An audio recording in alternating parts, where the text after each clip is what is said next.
დავიბადე იმ საოცარ ქალაქში, რომელსაც სოხუმი ქვია და ეს არის ჩემთვის ყველაზე საყვარელი, ყველაზე თბილი და ყველაზე საოცარი მოგონება. ვცხოვრობდი სოხუმში, დავამთავრე სკოლა, დავამთავრე უნივერსიტეტი სოხუმში.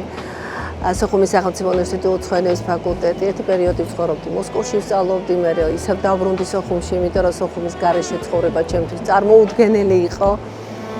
და ძალიან ბედნიერი ვიყავი, ძალიან ბედნიერი ოჯახი იყო, ძალიან თბილი საყვარელი. ეს ქალაქი იყო თვითონ საოცარი. ბევრი მეგობრები მყავს სოხუმელი. ჩვენ ვცხოვრობდით, მეგობრობდით ამ ხაზერში და დღემდე შემორჩენილია და ის სიყვარული, ის სითბო, ეს დაუვიწყარია. ეს არ შეიძლება ამას ვერაფერი ვერ წაშლის. როგორ მოხდი აქ? ეს იყო ზაფხული. ჩემი მეგობართან ერთად, ჩემი მეგობარი გოგო, ჩემი უახლოესი მეგობარი ჩამოვიდა მოსკოვიდან და პიროზე მისი ბიძა იყო გემის კაპიტანი. და მასთან შეხვედრას ვაპირებდით, მე რაღაც შეხვედრა გქონდა რესტორანში რაღაც ეგრეს გავსი რაღაცები და როცა მივედით უკვე დაგვაგვიანდა. დაგვხვდა ჩემი მომავალი მეუღლე, ჩეხი ვლადიმირი, რომელსაც მაშინ არ ვიცნობდი, ძალიან სიმპათიური ახალგაზრდა და ჩვენ გვითხრა რომ აი მე რით დაგეხმაროთ როგორია, ჩვენ ვთხარით აი ფელიქს ვეძებ. ხო და აი მე უმასო დაუმეგობრდიო გემზეო და ესენი უკვე წასულები არიან და მე რით გაგიმასპინძლდეთ. მე როგორ სანამ ისინი მოვლენ, იმიტომ რომ გემი გადიოდა 1-2-3 საათში. დაგვატიშა ყავაზე, ავედით, დავსხედით, ვისაუბრეთ და რაღაც პერიოდში რამოდენიმე საათი გავიდა ამ საუბრის შემდეგ და ამბობს მე ყველაფერს გავაკეთებ იმისთვის რომ თქვენ იყოთ ჩემი მეუღლე. ნუ რა თქმა უნდა ეს იუმორით მივიღეთ, როდესაც გემი გადიოდა, ჩააგდო მონეტი და თქვა მე დავბრუნდები ძალიან მალე. ეს ძალიან მალე იყო, დღეში 10 ჯერ ტელეფონით რეკვა. იმ დროს ხო აი ესეთი ისინი იყო არა. სულ ამბობს იცინის რომ ერთი მანქანა დავრეკე. დავრეკე. მე რეთხოვა ხელი ჩემ მშობლებს, მამას, მე ჩემს მაც რა თქმა უნდა. და ესე შეიქმნა ჩვენი ოჯახი და მოვილაპარაკეთ სად იქნებოდა ქორწილი. აი ეს იყო საინტერესო. ნუ გადაწყვეტეს რა თქმა უნდა რომ სოხუმში.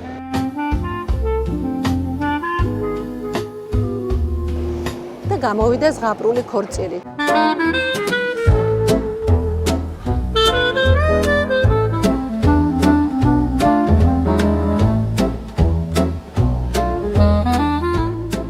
ჩამოვედი პრაღაში, შემეძინა ბიჭი და დავარქვი ჩემი მამის სახელი, გივი. აი ყველაზე ბედნიერი დღეები რა ჩვენთვის ეს იყო, რომ სულ დავფრინავდით ყოველ 2-3 თვეში ჩავდიოდით სოხუმში. და აი ეს პერიოდი, როდესაც 13-მეთში ჩემ დედამთილთან ერთად ჩვენ ჩავედით სოხუმში, ვიყავით, ვიმყოფებოდით, ისე დაიწყო ეს არეულობა.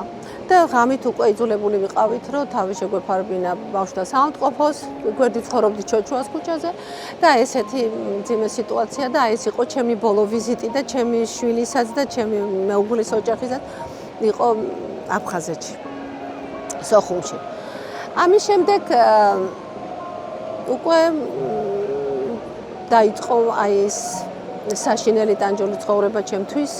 რა თქმა უნდა, როდესაც ჩემი მშობლები, ჩემი ძმა, ოჯახი იყო იქ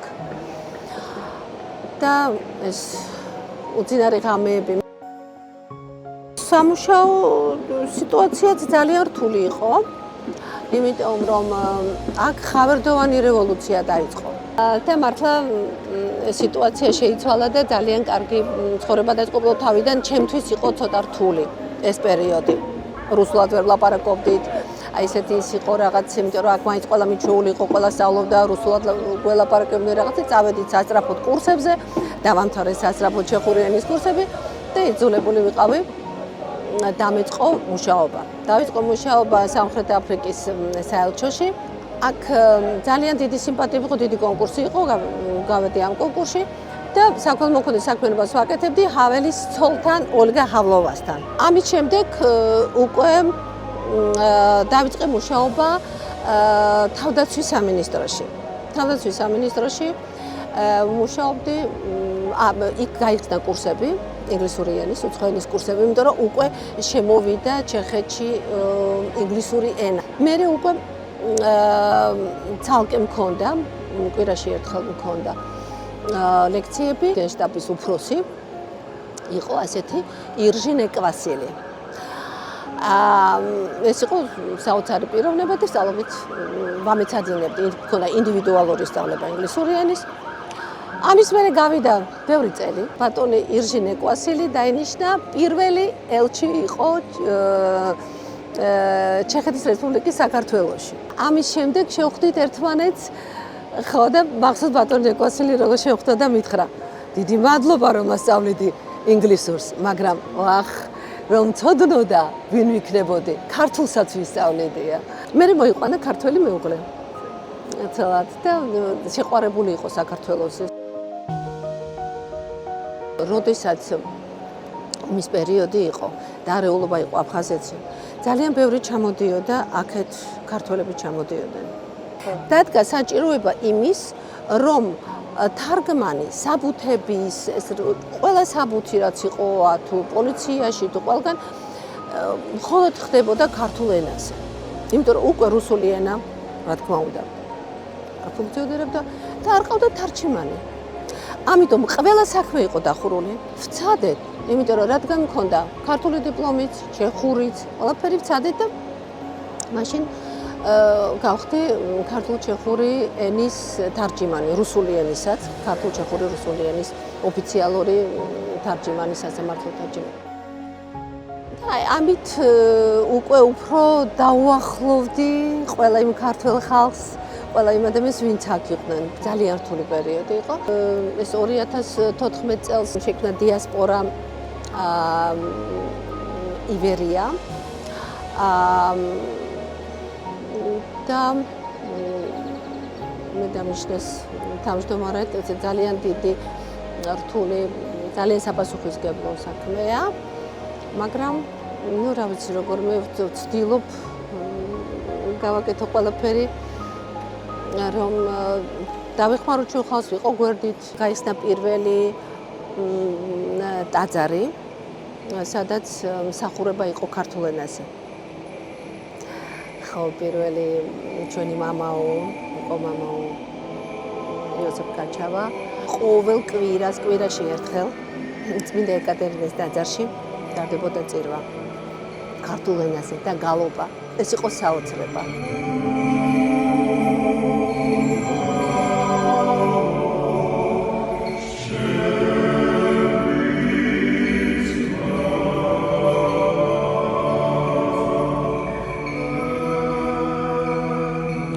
პატრიარხიც იყო ჩამოსული კარლოვი ვარში, ჰქონდა დიასპორის შეხვედრა ერთთან.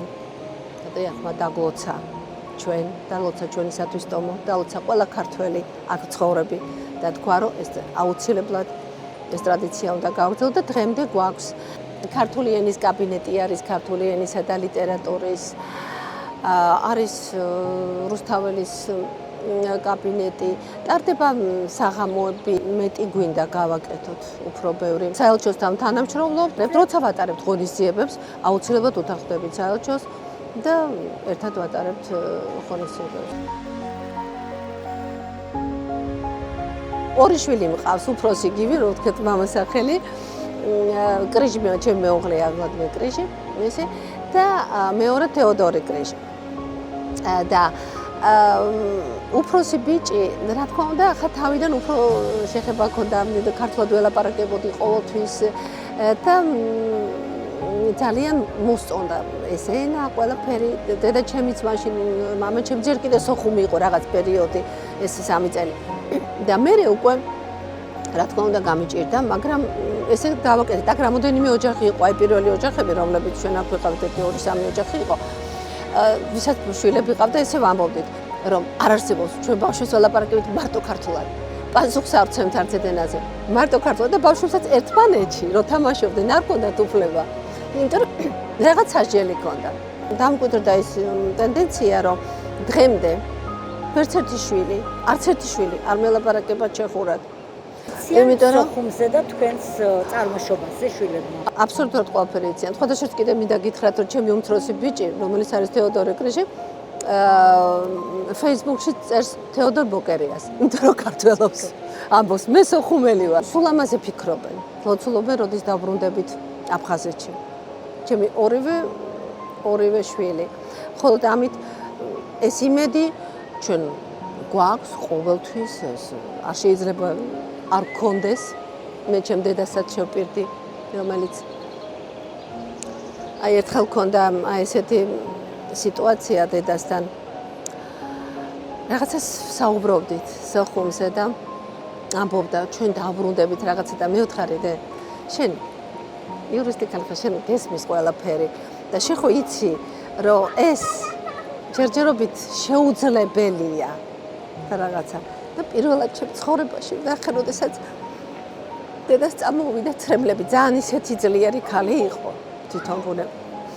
და წამოვიდა ცრემლები და მითხრა, დედიკო, რატომ მეუბნები ამას? დამიტოვე ეს იმედი. დავიდა ისე, მაგრამ ვიცი, რომ ეს აუცილებლად მოხდება. ვიცი, რომ ჩვენ დავბრუნდებით. ჯერა.